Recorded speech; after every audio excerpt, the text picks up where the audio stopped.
जो भगवान का नाम नहीं लेता ना वो व्यक्ति जीते हुए पशु है। कौन सा पशु?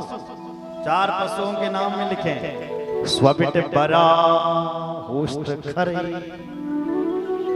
संस्तुता पुरुष पशु। पशु है। कौन सा पशु? बोले स्व स्वान कुत्ता। कुत्ता किसकी प्रशंसा करता है? बोले जो लोग अपने में लड़ते रहते हैं, उनके अंदर जिनके अंदर श्रद्धा नहीं होती, भक्ति नहीं होती है, श्रद्धा से रहित, भक्ति से रहित, केवल लड़ाई उनको अच्छी लगती है। फलाने ने ये कर दिया, फलाना ये कर रहा है, उसका नाम आ गया, इसका नहीं आया, ये ऐसा कर रहा है, वो ऐसा कर रहा है। ऐसी जो मानव होते हैं, जो लड़ते रहते हैं छोटी छोटी बातों पर, वो पशु तुल्य होते हैं। बोलो जय श्री राम।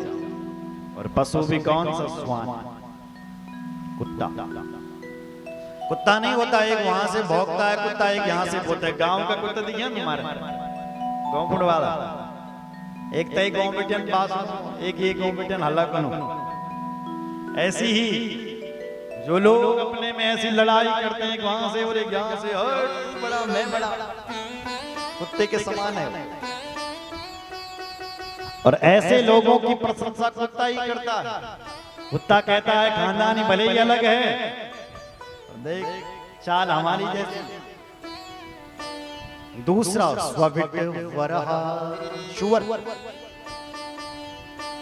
किसकी प्रशंसा करता है? बोले जिसका एक लक्ष्य बन गया पैसा कमाना। पैसा चाहे कहीं से भी आ जाए, किसी को लूट के आ जाए, किसी के साथ अन्याय करके आ जाए, जहां से मर्जी वहां से आए, पर घर में पैसा आना चाहिए बस। ऐसे लोग शुअर के समान होते हैं। उसके नीचे तुम दरी बिछाओ वो नहीं बैठेगा, वो तो गंदे नाले में भी घुसता है और अच्छी जगह भी घुसता है। समान है उसके लिए दोनों। ऐसी जिसके जीवन में वो सब कुछ समान हो गया, धन समान हो गया कि कहीं से भी आए, बुरी कमाई आए चाहे अच्छी कमाई आए, धन आना चाहिए। ऐसे लोग वराह के समान। तीसरा स्वपिट वरह होस्ट। तीसरे प्रशंसनीय होते हैं ऊंट के समान। जॉनी थोड़ा पैसा मिल गया, सरकारी नौकरी ले गई, भगवान की कृपा हुई तो पर पैसों वाला हुई। पहले तो कुछ भी नहीं, लेकिन आज थोड़ा पैसों वाले हो गए तो अब दादा बैठ गए। दादा अब हैं, अब राजा हमारे हम। अब तो जो गांव के दादा हैं कौन प्रणाम कर पाते हैं, शर्म मोड़ने करे, तो अब बड़े आदमी बन गए, हम इनको प्रणाम थोड़ी करेंगे। ऊंट कहता है देखो देखो है तो ये मनुष्य, पर खानदानी हम जैसे। जैसे हम लोग अपना सिर उठा करके चलते हैं, है तो कुछ नहीं फिर भी सिर उठा करके हम लोग चल रहे हैं, ऐसी ये मनुष्य भी चल रहा है। पहले तो कुछ नहीं था, आज घमंडी होकर के चल रहा है। उसकी प्रशंसा वो ऊंट करता है। स्वपिट वरह होस्ट खर। चौथा प्रशंसनीय खर यानी गधा। गधा को कहते हैं ग्राम सिंह। खर यानी गधा। गधा किसकी प्रशंसा करता है?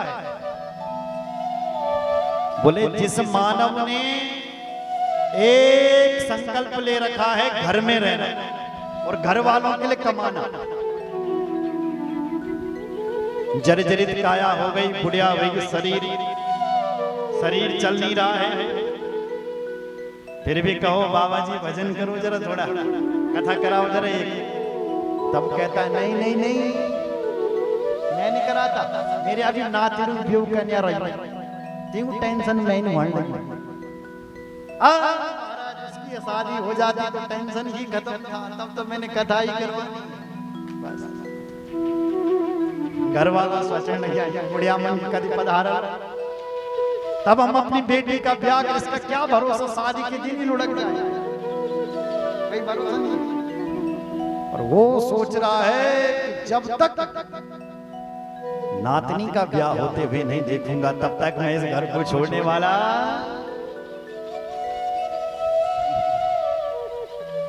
घर वाले सोच रहे हैं ये कब जाएगा। गधा कहता है देखो देखो जो इसके हाल हैं वही मेरे हाल हैं। अरे मैंने भी अपने मालिक के लिए बहुत काम किया।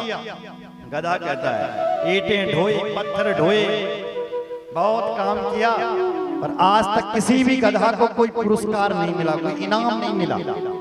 गधा कहता है मेरा मालिक मुझे जब भी देता था 2 डंडे ही पाड़ता था। चल गधा है। और वही गधा जब काम का नहीं रहा तो उसका मालिक घर से निकाल देता है। ऐसी हालत है आजकल की भी। बड़ी दादी जब तक पैसे से तुम खूब सेवा करना तुम्हारी। बताइए दादी कौन सा परांठा खिलाऊं, आलू का कि पनीर का कि कौन सा खाएगी। जब देख लिया कि इन्होंने पैसा देना बंद कर दिए तो सब अपनी बेटी देने लगी, तो पूछेंगे भी नहीं तुम्हें। बोलो जय श्री राम। वही गधा जब काम का नहीं रहा तो उसका मालिक उसको निकाल देता है। ऐसे ही जब तुमने घर में पैसा देना बंद कर दिया है तो आजकल के लड़के वही बोलते, जब हम 4 भाई हैं तो हमारे को ठेका लियो तुम 5 लाख बड़े भाई के पास जाइए, बंटारा बराबर हुआ है।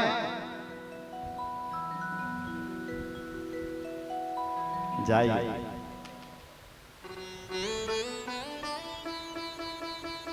बोलो जय श्री राम। निकाल देता है उसका मालिक उसे। बोलो जय श्री राम। ऐसे ये घर वाले लोग भी निकालते हैं, बड़े स्वार्थी। जैसा एक कृपण कंजूस किसान किसी बूढ़े बैल को निकाल देता है। देख रखे थे आपका कभी बैल बल्द रखे थे? हाँ, सुनो जरा। एक किसान एक बैल को कब तक पालता है? जब तक हौलान लगी, जब तक बैल हल चला रहा है तब तक खूब पालता उसे। और जिस दिन बैल ने हल चलाना बंद कर दिया घर से निकाल देता है, घास भी देना बंद कर देता है। नाद्रियन्ते यथा पूर्वम की नासा। ऐसी हाल है हमारा। जब तक स्वार्थ है, पैसा समझने लगा तब तक खूब ख्याल रखेंगे, और जब स्वार्थ खत्म तो जाओ बैल की तरह निकाल देते। बोलो जय श्री राम। इसलिए मनुष्य मात्र को भगवत चिंतन करना चाहिए। ये बैल की तरह गधा की तरह नहीं रहना चाहिए। बोलो जय श्री राम। मैं ये नहीं कहता हूं तुम्हारे लिए कि तुम अपना घर छोड़ दो और जंगल में जाओ, नहीं। जंगल में भी जाओगे तो क्या भरोसा बैल डाकू। हाँ, जंगल में जाने की जरूरत नहीं है क्योंकि डाकू घूम रहा है। क्या भरोसा उनका, वहीं मार देंगे तुम्हें। अपने घर को ही जंगल बना दो, घर में ही भगवान की भक्ति करो।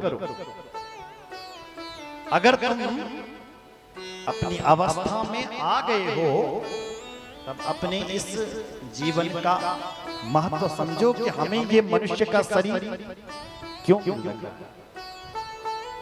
हम ये नहीं कहते हैं आपके लिए कि आप अपना घर परिवार सब छोड़ो। इसमें भी हमारे 2 धर्म बताए गए, एक लोक धर्म और एक परम धर्म। लोक धर्म क्या है? संसार का व्यवहार निभाना।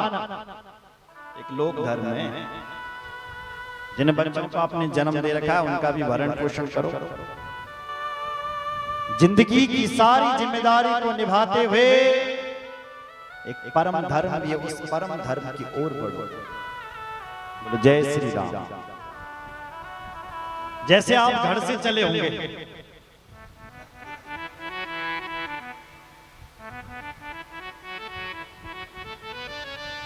तो जब आप घर से चले तो किस लिए आए आप घर से? कथा सुनने। तो कथा सुनना हो गया आपका परम धर्म। थोड़ा ध्यान दो जरा मेरी बातों पर। जब तुम घर बिटन चले होला ना, तो जब घर से चले होंगे तो घर से किस लिए चले? बोले कथा सुने। तो कथा सुनना हो गया आपका परम धर्म। अब रास्ते में यदि कोई सखी सहेली आपकी मिल भी जाती है तो उससे भी तो राम राम करनी है। अरे सखी ठीक है, घर परिवार सब ठीक है और चल पड़े आगे। तो ये क्या है? लोक धर्म। कहीं ये ना हो जाए कि हम तो कथा सुनने जा रहे हैं, अब हमको राम राम करने की भी फुर्सत नहीं है।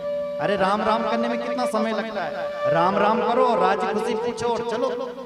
कहीं ये भी ना हो जाए कि तुम चले थे कथा सुनने के लिए लेकिन रास्ते में ही रह गए।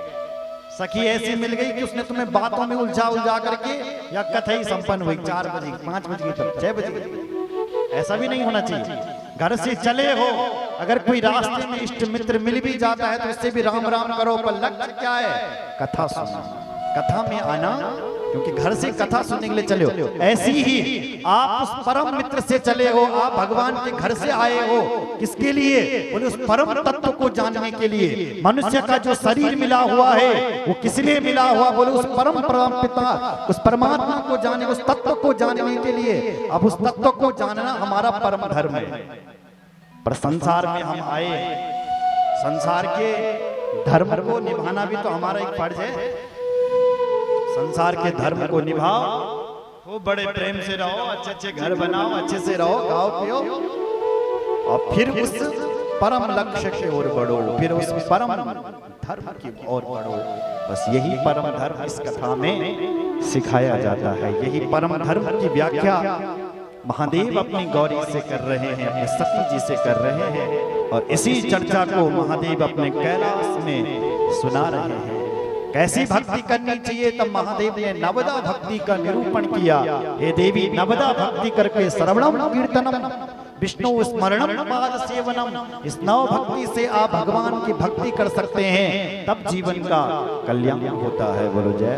इस प्रकार से महादेव अपनी देवी को कथा सुना रहे हैं ध्यान से। अब उसके बाद क्या होता है वो हम कल सुनेंगे कि कैसे। उसके बाद उसके पिताजी एक बहुत बड़ा यज्ञ करते हैं हरिद्वार में। उस यज्ञ में